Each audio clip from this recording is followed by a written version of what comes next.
নমস্কার বন্ধুরা, দীপাস কিচেনে আপনাদের সবাইকে স্বাগত। আজকে আমি কাঁঠালের দানা দিয়ে ধোকার রেসিপি বানাবো। তো চলুন আমি কিভাবে বানাই আপনারাও দেখে নেবেন। নতুন ধরনের রেসিপি তো। এবার আমি এটাকে সেদ্ধ করে নিচ্ছি। আপনাদের যদি খুব তাড়াহুড়ো থাকে প্রেসার কুকারে সেদ্ধ করতে পারেন, তাড়াতাড়ি সেদ্ধ হয়ে যাবে। আমি একটু নুন দিয়ে দিলাম তাড়াতাড়ি সেদ্ধ হয়ে যাবে বলে। এবার এটাকে আমি সেদ্ধ হতে দিলাম, এটা সেদ্ধ হোক, তারপর আমি দেখাচ্ছি। দেখুন আমার এটা কাঁঠাল দানাটা কিন্তু আমার সেদ্ধ হয়ে গেছে।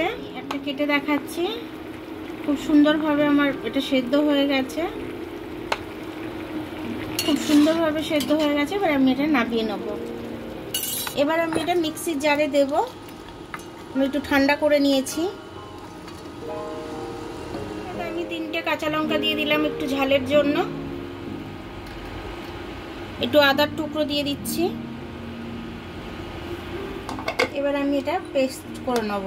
আমার ধোকাটা তৈরি করতে আমার এই আদাটা লাগবে, এই লঙ্কাটা লাগবে, এই পেঁয়াজটা লাগবে। আপনারা চাইলে নিরামিষও করতে পারেন, আমি নিরামিষ করছি না। নুন দিয়ে দিলাম। এবার আমি বড় চামচে 2 চামচের মতো বেসন দিয়ে দেবো। এটা বাইন্ডিং এর কাজ করবে। একটুখানি আমি চাট মশলা দিলাম, পুরো দিয়ে দিলাম এর মধ্যে। আমি এটাকে আমি মেখে নেবো। এবারে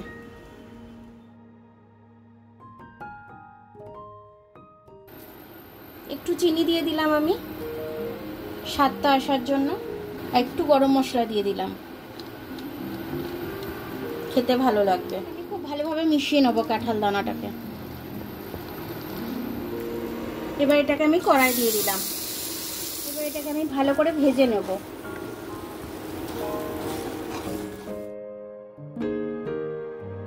দেখুন আমার অনেকটা হয়ে গেছে, আর একটু জল শুকাবো আমি। এটা আমি নাড়ছি, অনেকটা জল শুকিয়ে গেছে, আর একটু জল শুকাবে, তারপরে আমি এটাকে নামিয়ে নেব।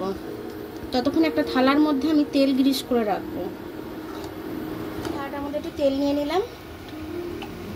এটা আমি এইভাবে গ্রিস করে নিচ্ছি পুরো থালাটা, তাহলে আমার ওটা ওঠাতে সুবিধা হবে। আমার এটা হয়ে গেছে, আমি এবার এটাকে থালায় জমাতে দেব। এটা এরকম ভাবে আমি সেট হতে দেবো। এটা সেট হয়ে গেলে তারপরে আমি এটা পিস পিস করে কেটে নেব। পিস পিস করে সুন্দর লাগছে দেখতে। আপনারা যেরকম খুশি বরফি ডিজাইনও দিতে পারেন, আমি চৌকো ডিজাইন দিয়েছি।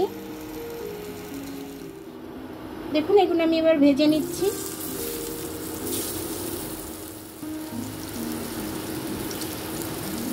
এগুলো আমি লাল লাল করে ভেজে নেব। লাল লাল করে আমি ভেজে নিচ্ছি। এরকম লাল লাল করেই আপনারা করলে ভেজে নেবেন।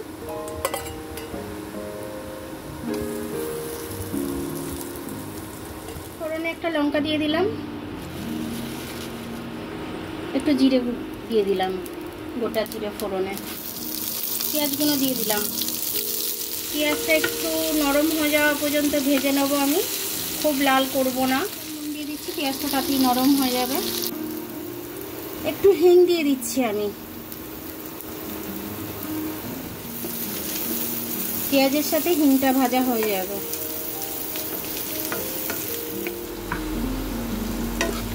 পেঁয়াজটা আমার ভাজা ভাজা হয়ে গেছে, এর বেশি আর ভাজবো না আমি। এবার আমি মশলাটা দিয়ে দেবো। আদা আর লঙ্কার পেস্টটা আমি করে রেখেছিলাম দিয়ে দিচ্ছি। এগুলো দিয়ে দিচ্ছি। একটু হলুদ দিয়ে দিলাম, ঝালের জন্য একটু লাল লঙ্কার গুঁড়ো দিয়ে দিলাম, কাশ্মীরি লাল লঙ্কা দিয়ে দিচ্ছি, জিরে গুঁড়ো দিয়ে দিচ্ছি। জিরে ফোড়নও দিয়েছি বলে যেন জিরে গুঁড়োটা একটু কম দিলাম। এবার আমি মশলাটা ভালো করে ভেজে কষে নেব। টমেটো মাঝে টমেটোটা কেটে দিয়ে দেবো। কেটে দিয়ে দিলাম। আর একটু চাট মশলা দিয়ে দিলাম। তেল ছাড়া অবধি আমি মশলাটাকে কষে নেব খুব সুন্দর করে। দেখুন মশলাটা আমার তেল ছেড়ে দিয়েছে, মানে মশলাটা খুব ভালোভাবে আমার কষা হয়ে গেছে। এবার আমি এটাতে জল দিয়ে দেবো।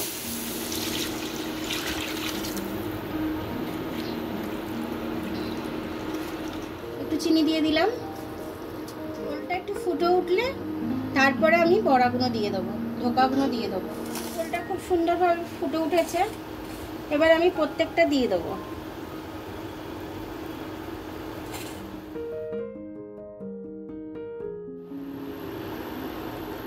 এবার এটা ফুটে উঠুক একটু।